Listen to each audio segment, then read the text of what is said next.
Buenas tardes. Agradezco, como siempre, al doctor Damián Armijos la amabilidad de invitarme a este ciclo de conferencias sobre este tema tan importante en este momento, como lo es el COVID-19. Transmito desde México. Envío a todos los confines del mundo, hasta donde llega esta señal de internet, un saludo y un abrazo solidario desde México, esperando que se encuentren bien y, sobre todo, protegidos ante esta gran contingencia global. Esta pandemia nos damos cuenta de la fragilidad que como seres humanos tenemos ante la naturaleza y la vulnerabilidad ante la sociedad, la cual conlleva a una posible discriminación. La discriminación es un fenómeno social que vulnera la dignidad, los derechos humanos y las libertades fundamentales de las personas. En este caso, lo que se busca es analizar que la vulnerabilidad de aquellos grupos sociales que podrían padecer las inclemencias de esta pandemia y su posible discriminación al ser mermados sus derechos humanos. El tema es la vulnerabilidad y discriminación, contexto de la pandemia COVID-19. Los virus no discriminan, la gente sí. La pandemia del coronavirus o COVID-19 ha provocado una gran ola de racismo y de xenofobia contra inmigrantes y minorías asiáticas en muchos países. Algunos líderes políticos y hasta periodistas han referido a este nuevo coronavirus como el virus chino, defendiendo la idea de que se refiere a un hecho objetivo de que el virus viene de China. La pandemia ha dejado en evidencia la discriminación en contra de los inmigrantes asiáticos. Se han reportado ataques físicos y verbales en Estados Unidos, Inglaterra y España. En esos países, varios ciudadanos chinos y taiwaneses denuncian que por primera vez han recibido escupitajos, golpes y gritos de personas que los señalan por solo haber nacido en esa zona donde inició esta crisis.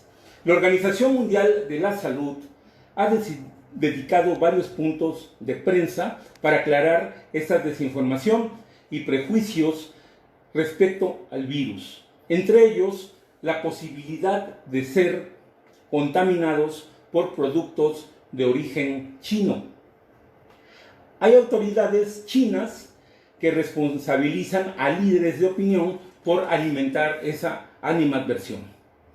En primera instancia, se emplazó al presidente de los Estados Unidos, Donald Trump, por referirse a la pandemia como el virus chino. Más recientemente, el escritor Mario Vargas Llosa también fue criticado por su última columna, El del País de España y la República en Perú, en la cual aseguraba que nada de esto podría estar ocurriendo en el mundo si China popular fuera un país libre y democrático y no la dictadura que es. Tal como pasó en México en el 2009 con el H1N1, denominado por algunos gripa mexicana o porcina mexicana, y fue motivo de discriminación de mexicanos en diferentes partes del mundo. Yo la viví personalmente y la presencié en España, donde residía en aquella época. Por un lado, se critica al país asiático por haber censurado a los médicos que querían advertir al gobierno y a la ciudadanía del virus. Mientras que, por otro lado, se culpa a la cultura china por comer murciélagos, perros, ratones y otros animales inusuales que se ha ido indicando como causa de una propagación del coronavirus. Aunado a lo anterior, para evitar la discriminación sobre grupos vulnerables, como mujeres, víctimas de violencia de género, migrantes o personas que vean mermadas sus ingresos por esta crisis epidemiológica.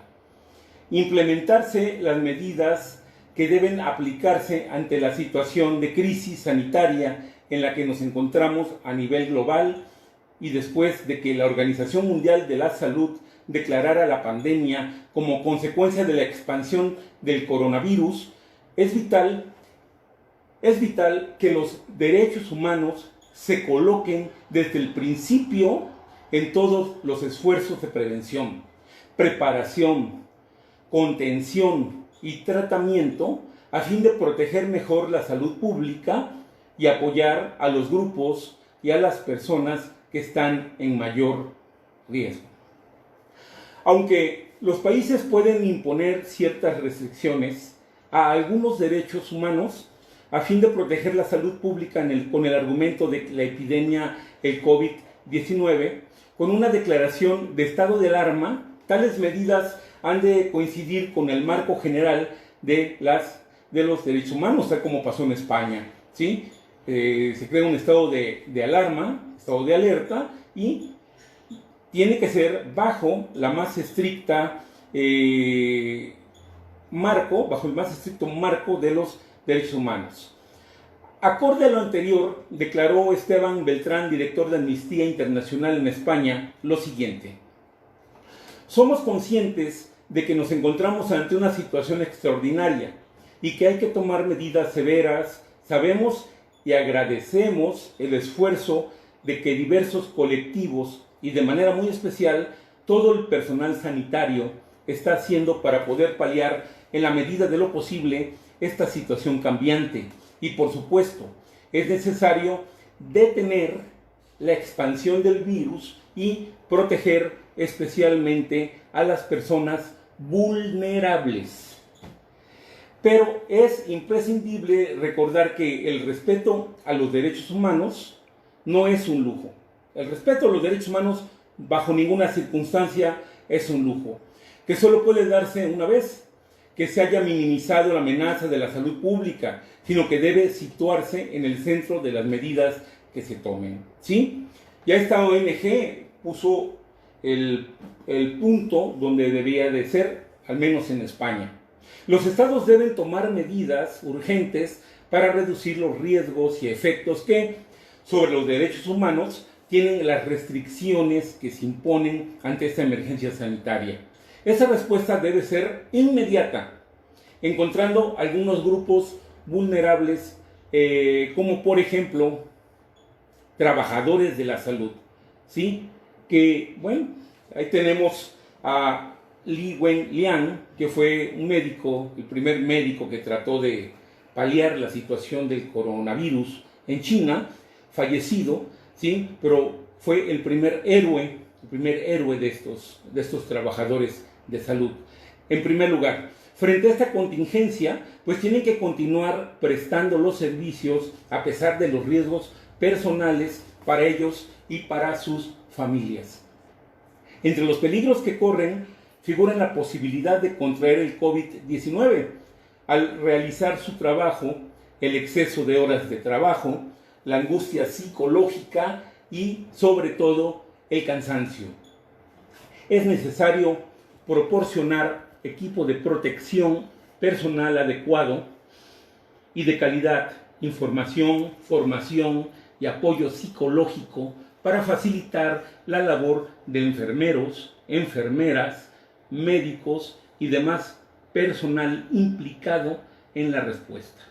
Estos aspectos han de tenerse en cuenta también en el caso de que otros profesionales que corren especial riesgo de exposición, como los guardias, los policías y otros empleados de prisiones u otros personal encargado de hacer cumplir la ley, que se ocupe de paliar y hacer cumplir las medidas de salud pública, así como profesionales que no pertenecen al sector público, que están trabajando para garantizar el acceso a los servicios básicos.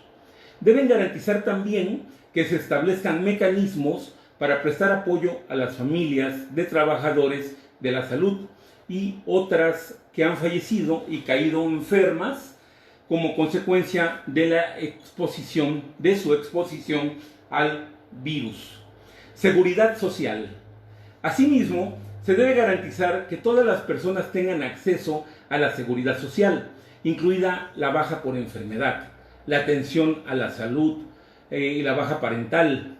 Si están enfermas o en cuarentena o tienen que cuidar de personas dependientes, afectadas, incluidos niños, niñas, debido al cierre de colegios, algunas de las medidas aplicadas para mejorar la salud pública pueden tener consecuencias negativas en el derecho al trabajo y los derechos laborales, haciendo que las personas con trabajos precarios se vean afectadas de manera desproporcionada.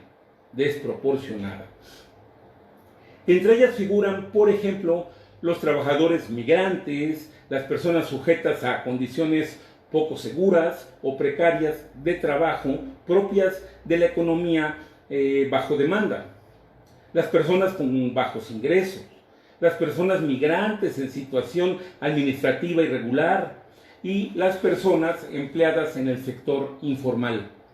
Los estados deben garantizar que todas ellas también tengan acceso a las prestaciones que ofrece la seguridad social, ¿sí? Como parte de los derechos humanos y como parte esencial del derecho humano a la vida, el derecho humano a la salud.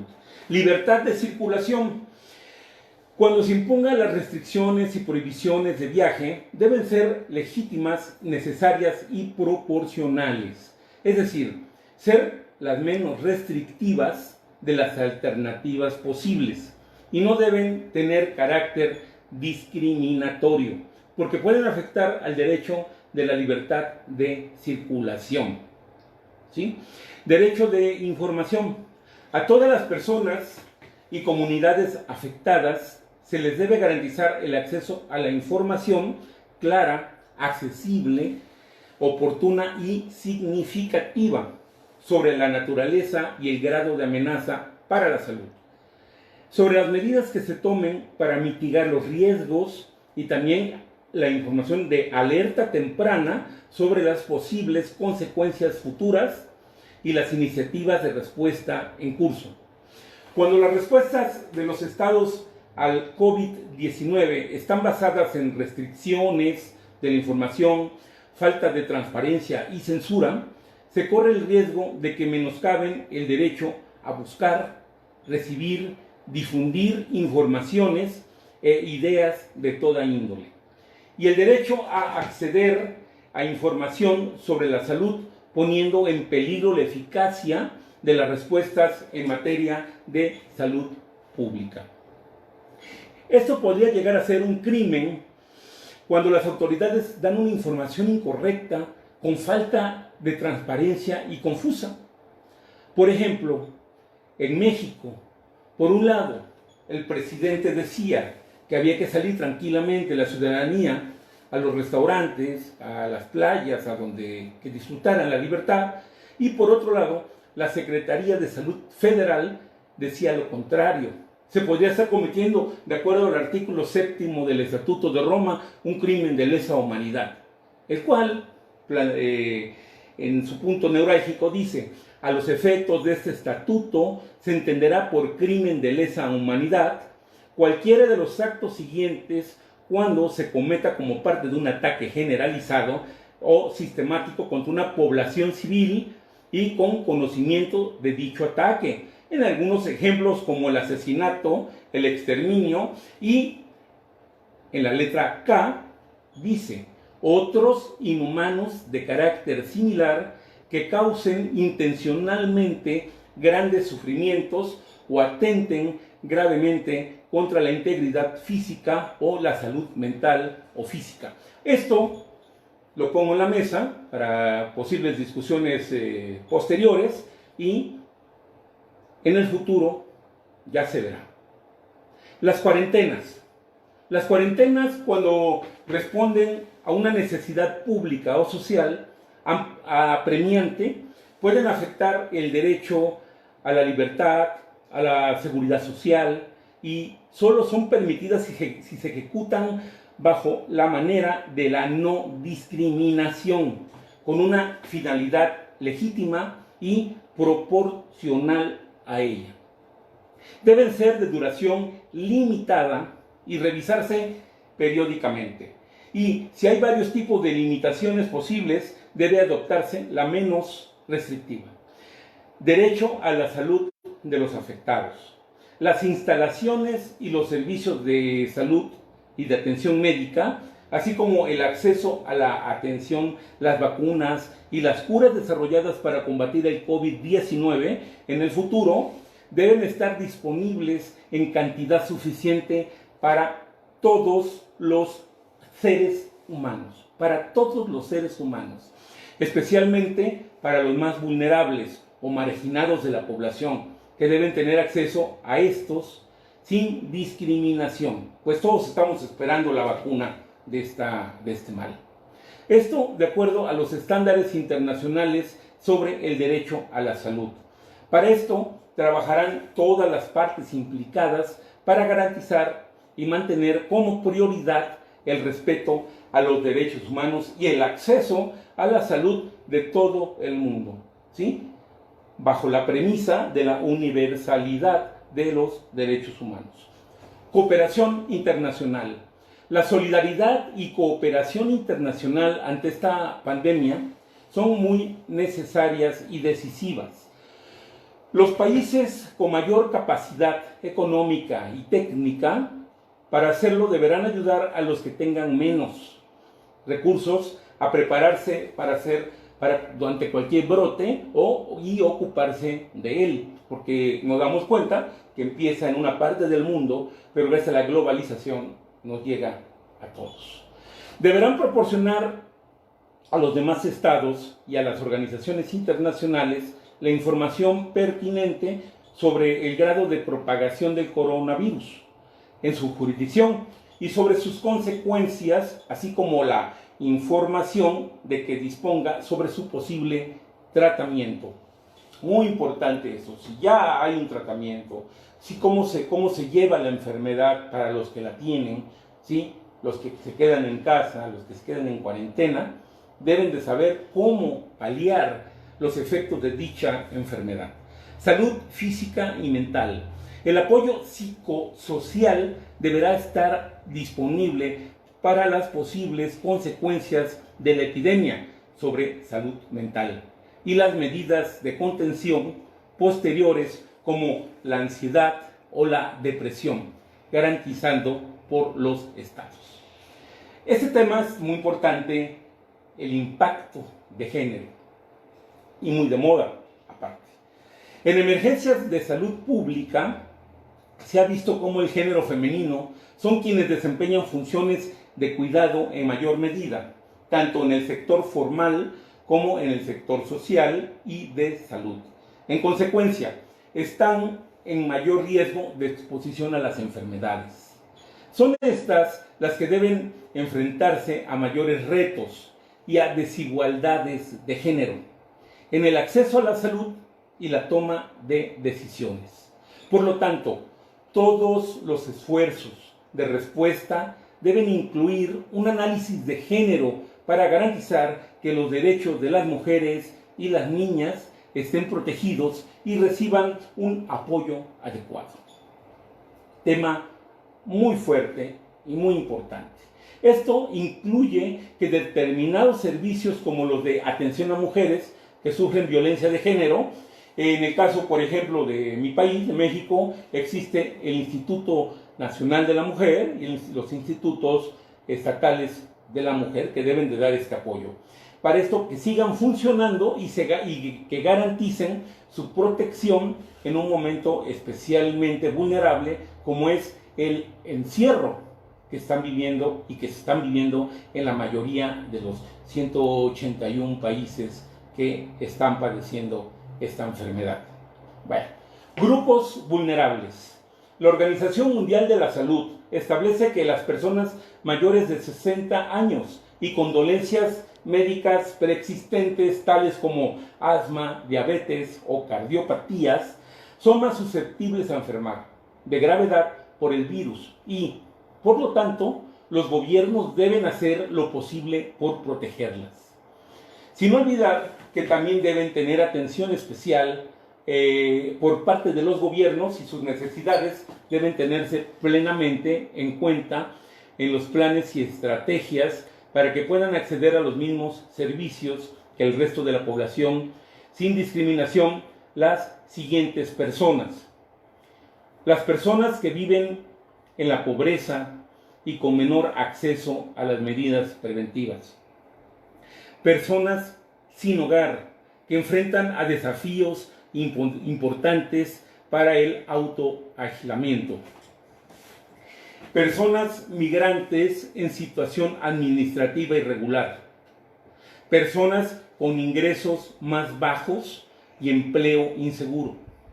Personas que no tienen más remedio que vivir y trabajar cerca de otras que no tienen acceso a medidas preventivas adecuadas, como por ejemplo en las cárceles y en entornos laborales que presenten riesgos de salud, y también las personas sin acceso adecuado a agua y saneamiento. Hay ciudades que por la cuestión del calor, por la cuestión del clima, van midiendo por colonias el agua potable.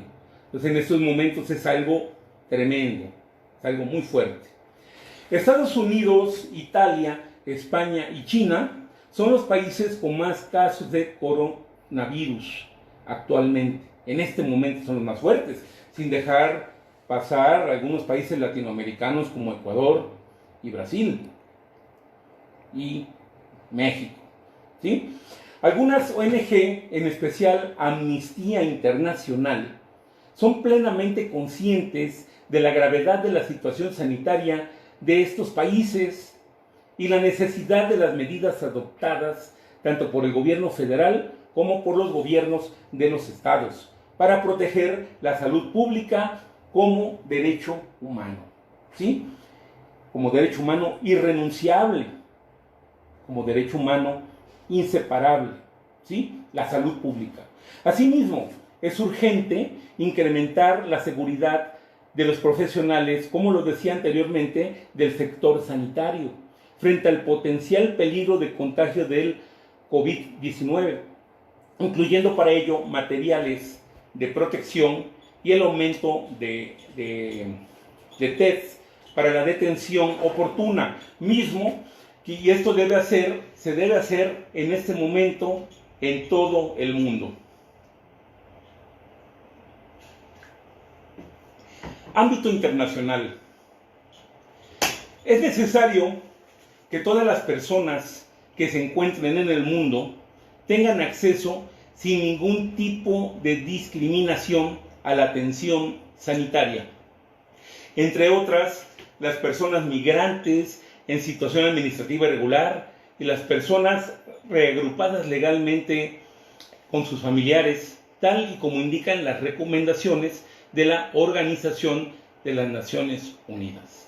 Igualmente, es indispensable el acceso a pruebas de detección y tratamiento en el sistema de acogida residencial de menores, ni se diga de mayores,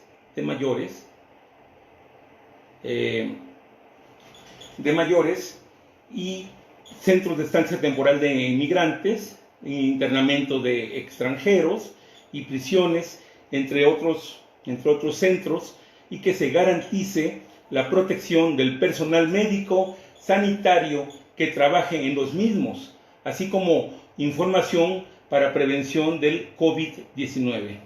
También el esfuerzo de medidas de protección social y económicas dirigidas a asegurar que quienes están en situación de mayor vulnerabilidad y están viendo mermados sus ingresos por esta crisis, puedan seguir manteniendo un mínimo nivel esencial de todos estos derechos, incluidos el derecho a la vivienda y el derecho a la alimentación, entre otros, como parte también de los derechos humanos.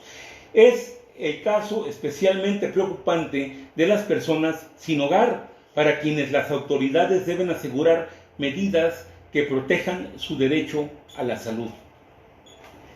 En relación a las mujeres víctimas de violencia de género, como lo abordamos anteriormente, se deberá en el marco de las medidas restrictivas de movimientos y aislamiento en el hogar de estas mujeres, las autoridades refuercen la atención telefónica a las mismas y la información sobre los recursos existentes para su protección, garantizando la capacidad de proporcionar una respuesta inmediata en caso necesario, ¿sí? Aplicando todos los protocolos internacionales y nacionales, tal es el caso de Belén do Pará, por ejemplo, ¿no? Marta Mendiola, responsable de los derechos económicos, sociales y culturales de Amnistía Internacional en España, manifestó, me gustó esta manifestación para decírselas, manifestó lo siguiente sobre la pandemia. Aunque en el Estado es el Estado quien tiene la obligación de respetar, proteger y cumplir con el derecho a la salud, las personas a nivel individual y las empresas también tienen responsabilidades, por lo que hacemos un llamamiento para que se cumplan de manera urgente y responsable las recomendaciones efectuadas por las autoridades sanitarias. Esta es una crisis de la que solo podemos salir si nos mantenemos unidos en la distancia, fomentando la cooperación y el cuidado de todas las personas. Quiero concluir, debido a la premura del tiempo, ¿verdad? Con la siguiente reflexión. Si bien pongo de manifiesto que esta pandemia por la que estamos atravesando 181 países puede implicar una clara y directa vulneración de derechos y libertades y socavar incluso las bases estructurales de los estados democráticos y su justicia y en general el sistema social, no es menos cierto que esta situación nos hace replantear como humanidad los grandes retos a los que hoy nos enfrentamos, tales como la estabilidad del poder, la paz, la seguridad, el Estado de Derecho, el equilibrio económico y comercial, la situación de los migrantes y refugiados, el surgimiento de nuevos grupos de vulneración, nuestras relaciones con otros estados, etc. Sin embargo, la reflexión a la cual me refería hace unos cuantos minutos se relaciona con una visión integral del contexto. Si bien el COVID-19 nos ha quitado y quitará muchas cosas, nos ha permitido de manera estelar estar unidos como humanidad, de cuestionarnos sobre nuestras verdaderas prioridades y resalto la oportunidad de oro de poder aprender, desaprender y reaprender.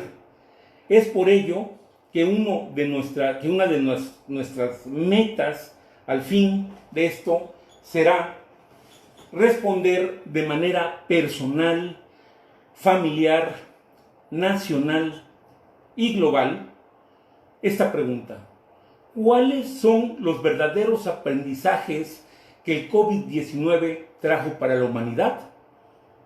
Esa es la gran pregunta que hay que responder. Agradezco la invitación. Muchas gracias.